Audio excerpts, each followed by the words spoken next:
Hey guys, welcome back. My name is Danielle and today we are cooking. I wanted to do something a little different, and I had seen my friend Missy over at the Welder's Wife, and she recently did, she does a lot of those what's for dinners, and she did one that was sheet pan meals, and I was like, that's really smart.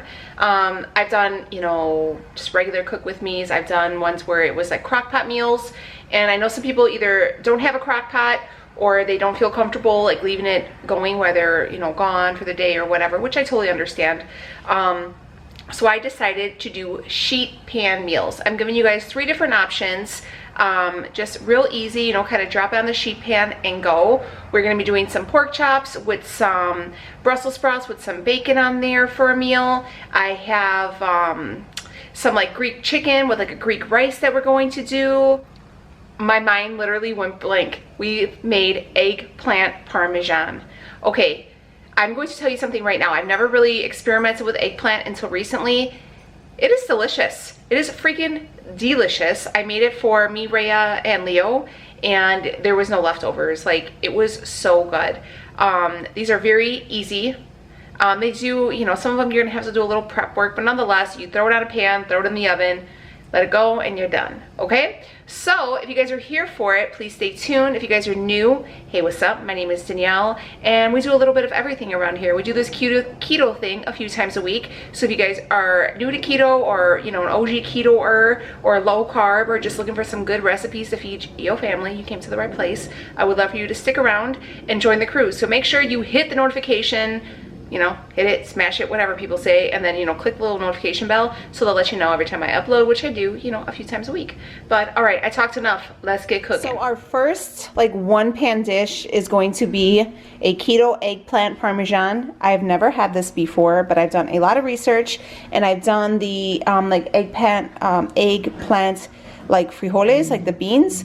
So, and I like them. So I was like, let me try this. So right here, I just have 2 like, I don't know, eggplants. Anyways, so all the research I have done on how to prepare them, every one of them says this is a step you should not skip. So basically, I'm going to take these and I'm going to cut them in little slices, and then I'm going to lay them on this towel, and I'm going to put some salt on them, and I'm going to let them sit for like 10, 15, 20 minutes or so. And because of the texture, they said it's very spongy and it does absorb a lot of water, and that water makes it quite bitter, that if you know, go ahead and let them sit on the paper towel with the salt, that it will take out the water and the bitterness. So yeah, let's cut these up, and we're gonna go ahead and lay them on this cooking sheet.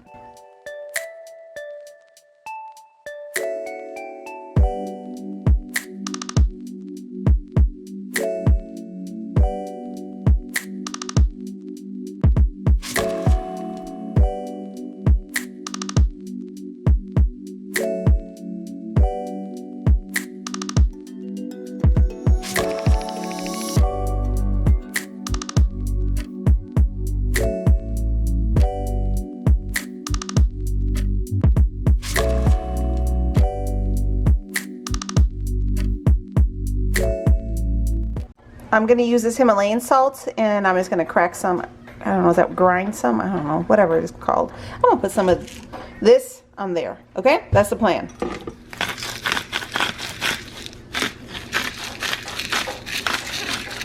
I only went ahead and cut one of these eggplant up because I didn't realize how many discs they were going to give me. I don't know what the hell to call them. We're going to call them discs.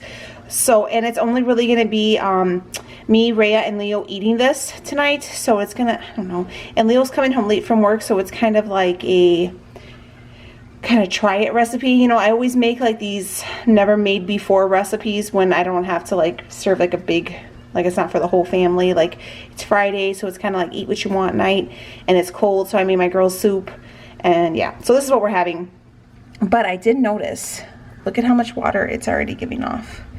So, all right, we're gonna let these sit for, you know, 10, 15, 20 minutes and come back and we'll start making everything. Okay, so we're gonna start preheating our oven to 375. Get that going here. So 375, the oven is preheating, and we're going to start our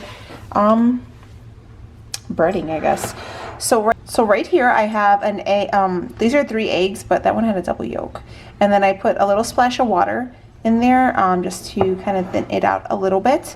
And I'm gonna scramble, just kind of shake those up a little bit. And then in here I have some pork rinds that I just kind of crunched up myself.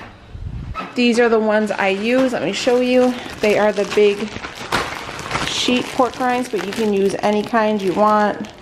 I get these at a local Mexican market. They come in the big sheets. So I just put them in a bag and I put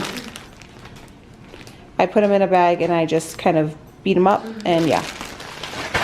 So in here is 1 cup of the pork rinds, and this is a 1/2 cup of some fresh grated Parmesan cheese from the deli.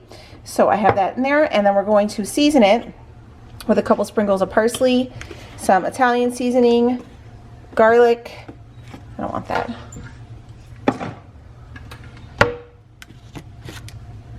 and oregano. So we're just gonna give it some sprinkles. All right, so a little bit of parsley. Just give that a couple shakes. I don't know. We're just trying to season up the crumbs so they taste like those Italian breadcrumbs, you know. I'm kind of just winging this as well, so hopefully it don't taste bad. Some Italian seasoning. Give it a nice coat because I like it. Some oregano because I like that as well. And then a little bit of garlic. Make a mess, that's always good. I might just add a little bit more seasoning because I feel like it wasn't enough. A little bit more of that. I'm just gonna put these on a plate. You guys wait till you see how much water these things gave off. You could tell too that they're a little dried out. They definitely don't have that same texture. I did flip these. I let them sit about 20 minutes. So I flipped them about 10 minutes through. All right. You guys can see. But look, that whole thing of water, this whole paper towel is wet. So I am going to spray it with a little bit of cooking spray just so nothing sticks. So, I'm guessing I'm just gonna do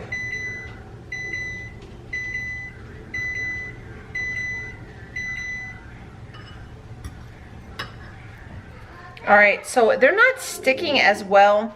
I haven't found a recipe that, I mean, maybe these aren't the most like fresh pork rinds either, so maybe if they were a little bit fresher and more powdery they would stay, but I'm just kind of going to put them on there and kind of just use it. I did get one side, so I don't know, we'll see. But first time trying it, we'll see how it comes out. Pork rind crumbs are good, like kind of older, when they're a little stale, if you're gonna mix them in like a meatloaf or something like that, where they're gonna kind of rehydrate. But to like bread something, they definitely have to be fresh. So learned from me. It was a little difficult, but I got some to stick. And I kind of put some on there as well. So you can see there's like the big chunks of the cheese and the pork rinds. And they were in the egg bath. So we're gonna put these in the oven for about 15 minutes. And then we will flip them and we'll come back. So what we are going to top the eggplant with when they're ready is I have this Rouse marinara sauce. I get this from Costco in a 2-pack. I think it's about 10 bucks. It's pretty much the best price you're gonna find. Very keto friendly. So 4 carbs, 3 sugars, 8 fats, 1 protein. So right here I have the 1/2 cup serving. I'm gonna divide them amongst all 12 of the eggplants. And then I'm also going to top them with a little bit of this shredded mozzarella cheese. I usually just shred them myself, but I have this on hand and I was just like, look, let me just do this. Let's see, I'm trying to see, there is a little potato starch in here, guys, you see, but this is, I didn't want this to go to waste. So there is 1 carb, 6 fat, 8 protein in here for a 1/4 of a cup. And right here is, that's 30 grams. Right here is 60 grams. I did I doubled it. So a little bit. So these two are going to be divided amongst 12. So if you were following strict keto like I do, I would just go ahead and put the eggplant in, and then the 1 cup of the pork rinds that I put in there, and then just kind of make a whole recipe with it, and then kind of go that way. So yeah, so we're gonna let that sit, and then this is what our ingredients will be. And pencil.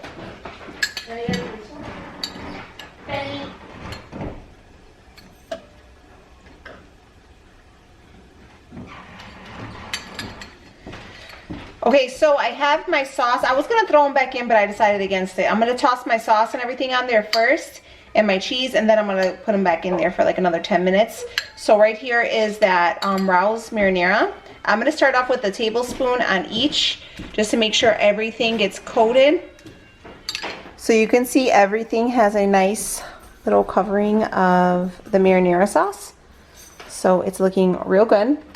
Next thing is the mozzarella, and I'm just going to just kind of take a pinch and then just cover it, make sure everything gets one, and if, like I said, if there's extra, then we can go back. I thought it would be fun to do these like one pan dishes, just because I know, you know, sometimes we get tired of the crock pot, or we get tired of, you know, all the other stuff they got going on. So I thought maybe we could try something different. So here is our breaded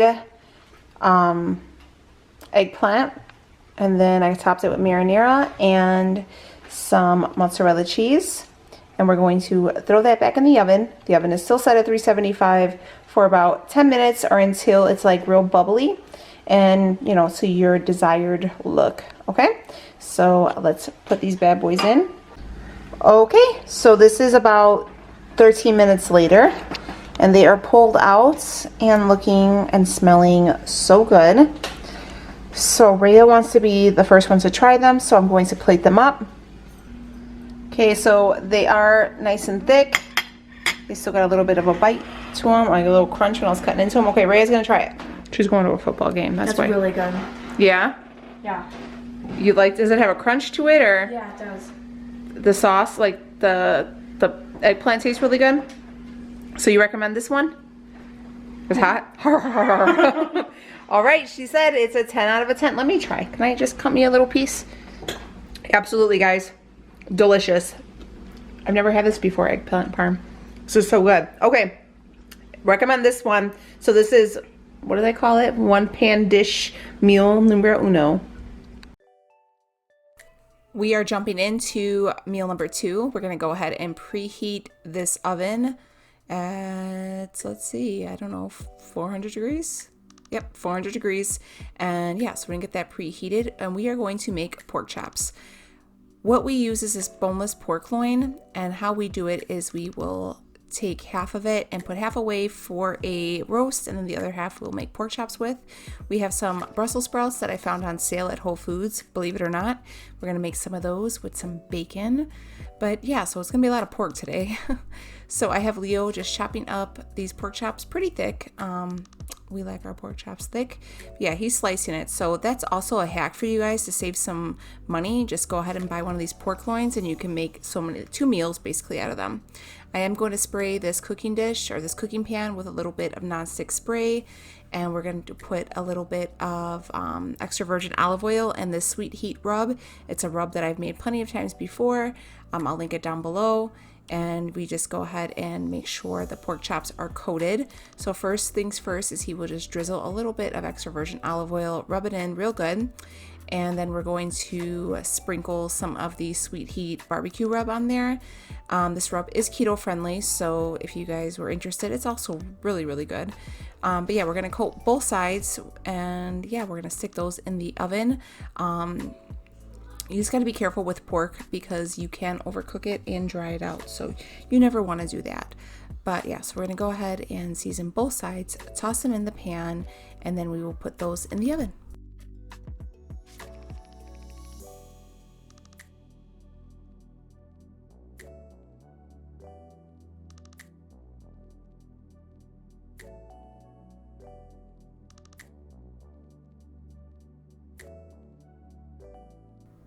So I'm going to stick them in there for about 22 minutes, pull them out, and then temp them. While the oven is already preheated, I'm going to start on our side, and I'm just going ahead after I cleaned the Brussels sprouts, and I'm slicing them in half and tossing them on a bake sheet as well. Yeah, so I just kind of put them on there, and then I drizzle some extra virgin olive oil, and I top it with about, I think it was about 12 pieces of bacon, 12 half slices of bacon. So yeah, I just cut them up into pieces and then drizzle them over the top. So when the bacon cooks and the grease comes off the bacon, it will go on to the Brussels sprouts and they'll get a really nice flavor. I like for my Brussels sprouts to be a little crispy, so cook them to your desired, liking, but that's just the way I like them. So you see, we're just drizzling the bacon on there, and we're going to toss them into the oven along with the pork chops so everything can cook together.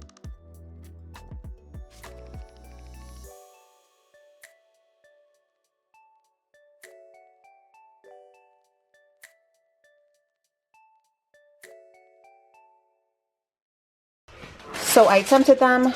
You always go for the biggest one, and it reached about 145 degrees, so that's perfect. Just because they were a little thick, they took a little bit longer, so grand total about 35 minutes. I'm going to cover them with foil, and you're going to want them to sit for about 10 minutes, and we will just kind of check on our Brussels sprouts there. They're looking real good. I'm going to stir them in a minute, but yeah, they're looking pretty good. So let's cover this, and then we'll take the Brussels sprouts out and stir them.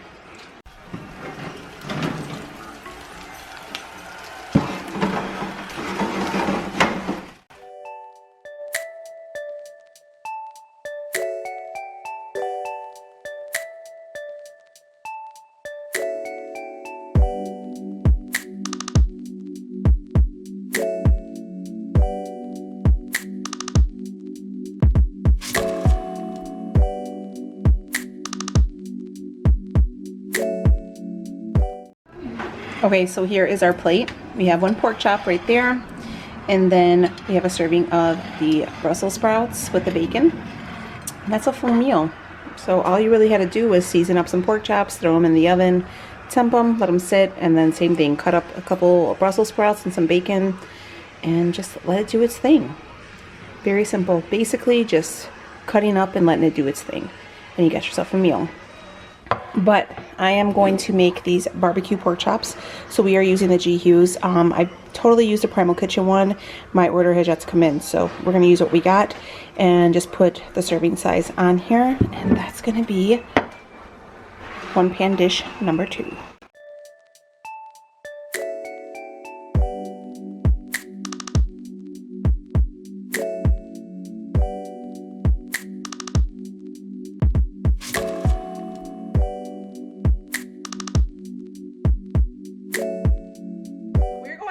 On our Greek chicken, okay?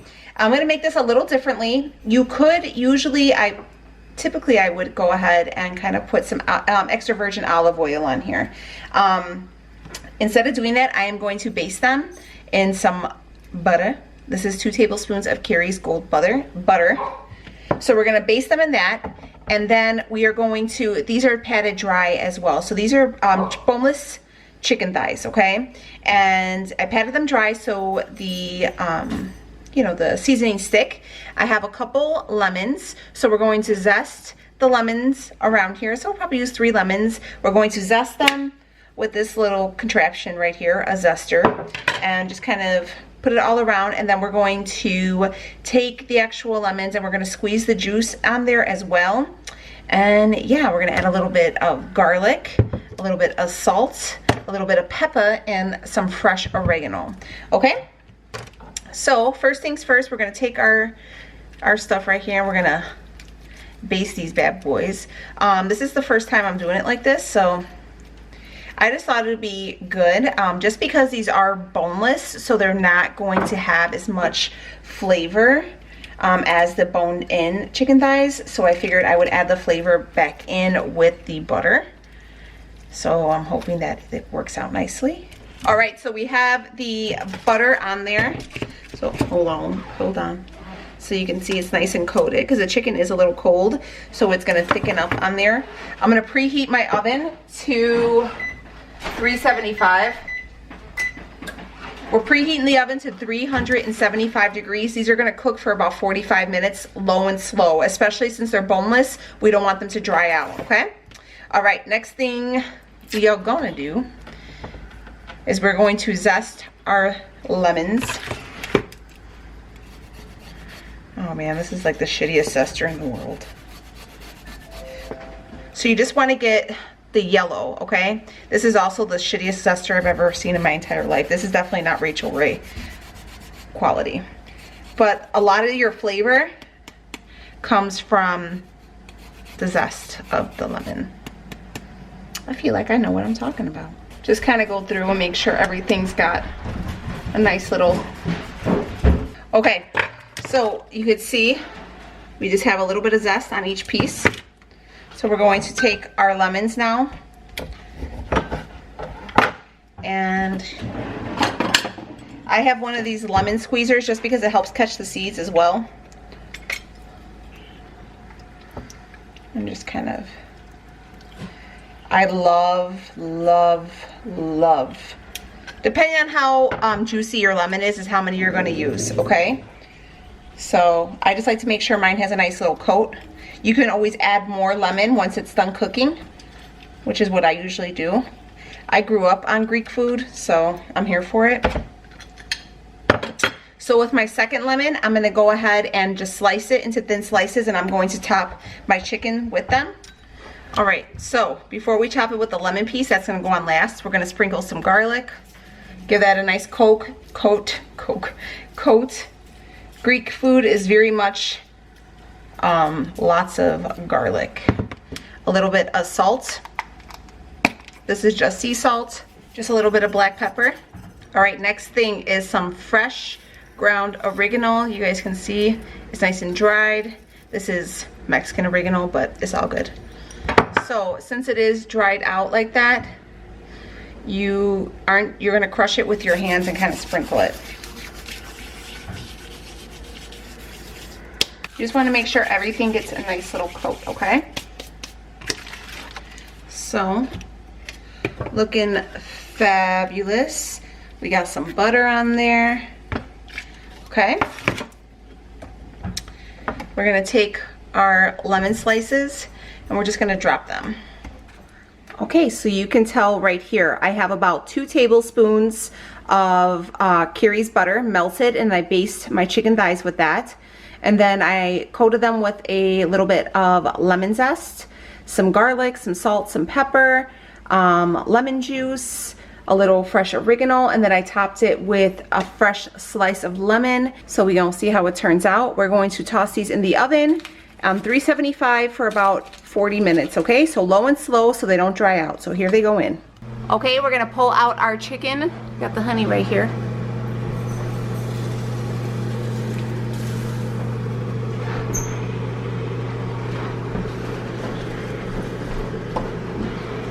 So the chicken does shrink a little bit, but you'll see that the lemon, so what I do is I'll serve it and then the lemon on top, and then you squeeze it, and it tastes so good. But we're gonna let this sit because we're gonna make our side, which is going to be a like Greek rice, but we're gonna do it with cauliflower. So let me get everything together and we will start on our side, and dinner is almost ready.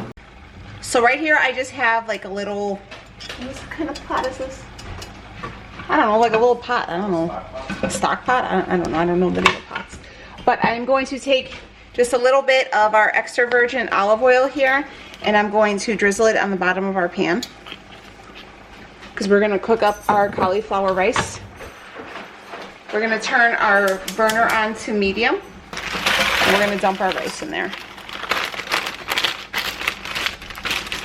I know that I don't give the exact measurements for seasoning, but you pretty much season for taste. I will try to list just kind of what I use on the chicken down below and also with this, but we're gonna pretty much use the same ingredients in here that we did in here. Some butter, we're gonna fry it in some oil, we're gonna add a little bit of butter, some lemon zest, some lemon, some salt, and garlic, and oregano. That's really gonna be it. That's pretty much how we're doing it. So, but we're gonna cook this down first. So our rice is almost cooked down completely. Now I'm going to add This is 2 tablespoons of butter. I'm going to add that and just kind of stir it around so everything gets nice and coated.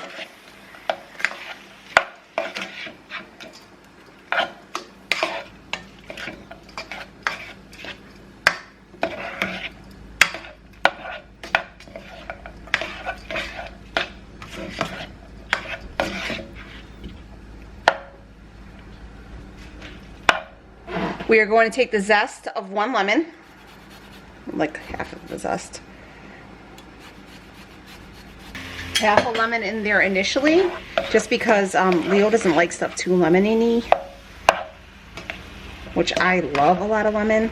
That's just like my preference, but he doesn't. But we just want to kind of give it a little bit of the pucker. So we're going to add some garlic, just probably a tablespoon of garlic. About a teaspoon of salt. Could always add more salt when you go ahead and serve yourself a plate. And some fresh oregano, about 2 tablespoons. But if you're not a big oregano fan, add less. If you want more, add more. It's completely up to you how you want to do it. And then lastly, this is 2 ounces of Philadelphia cream cheese. We're going to mix it. So it's going to be like a Greek risotto. You guys know I'm always here for the risottos. So we're going to stir this in once it melts down, and then I'll show you what it looks like, but it's going to be really good. I like the creamier rice texture, so alright, let's get this cooked up and I'll be back in a minute. Okay, so here is how that rice came out. So I'm kind of going to bring it up so y'all could see the, here we go. You can see the oregano in there. You can see that it's creamy, and yeah, it has a really great flavor. Definitely recommend this. I've already tried it. So good. Definitely will complement that little beauty over there. So I let my chicken sit. I don't cut into it right away because I wanted to like still be juicy, you know, let all the juices set, I guess. And then also I had to finish up the rice, but look at how good this looks. I did try. Okay. Here it goes. You can see all that flavor, the garlic, the butter, the oregano, all the seasoning on that chicken. You could tell, you could just look at it and see that it's still real good and juicy. It's definitely very flavorful. And then here goes our rice. Looking very, very good. And then I put a lemon on the side just for a little extra lemon. I like a little extra lemon. Some people don't. So there you go. There is our last 1-pan meal. And we're back. So there you go. 3 different meals, 3 different options. So we have a pork, we have a chicken, and then we have, I guess if you omit the pork rind crumbs, which I did end up doing, I remade that eggplant parmesan the next day again because I had an extra eggplant, and I didn't put the pork rind crumbs, and I had it just like that, just, you know, made it with just the cheese and stuff, and it was still freaking good. So if you wanted to go ahead and omit those pork rind crumbs, you totally can, but I do prefer it. Ray, did you prefer it with the pork rind crumbs? Yeah. Yeah, it gave it a little bit of a crunch, a little something extra, but it was really, really good. So please give this video a thumbs up so I know that if you guys like these, I can totally make more and do all the things, okay? But I love you guys so much. Thank you for being here. I appreciate you all so very much. But yeah, if y'all are just in the mood for some more recipes, just let me know down below. What are you guys thinking? What are you looking forward to? But all right, I will see you guys on the next one and all such things. But all right, guys, I love you so much, and I will see you on the next one. Take it easy, friends. Bye.